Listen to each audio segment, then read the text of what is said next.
kwa be mumbano fangi vaji kwa tomanga yeah sira ira ngi vadanjang fanga kinga kwa be milai lula hara ne tukacha na saikono ni tiavi kusina sheku faruye tamino vanga ngi fuku ngeni dung silala kana tate kena haveno na muye Numiku ngifitiave kufa yomba na ngatenga Ngasi korimbo uvula mena Sana ngina kura vingi vitako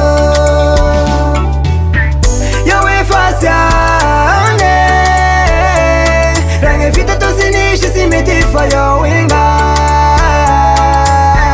Layozo safaki ngaraka Masikala tofaravangi Ngipuja mnopila sitafa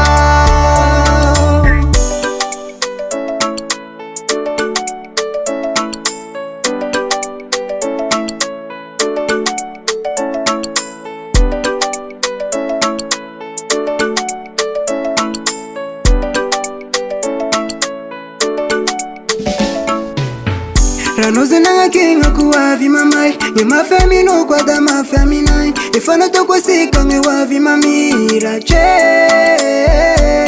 Siwa dingu kishuwa vita nao Usaru kulafa yongi manandanza Shanga chiala yonge hiro Fifareshi kwa na wana bavi kwe Nasako na mitiavi kusina sheku faruye Tamino vanga nge fuku ngeni dung Silala kana tate kena havino na muye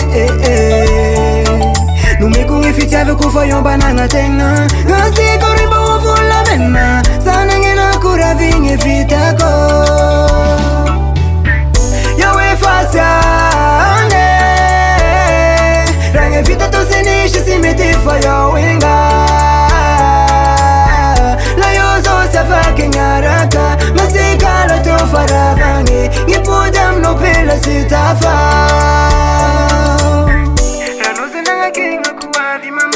Mafemi no kwa da mafemi nai Ifana toko sika nge wavi mamira che Siwa dingu kishuwa vita na Usaru kulafa yongi manangaza Shanga tiala yonge hiro Fifareshi kwa na wana babi kwe Yawe fasyange Range vita tosinishi simetifa yawinga Layozo safaki ngaraka Masikala tofaravangi Ngipuja mnopila sitafa Yawe fasyange Range vita tosinishi simetifa yawinga Layozo safaki ngaraka Masikala tofaravangi Ngipuja mnopila sitafa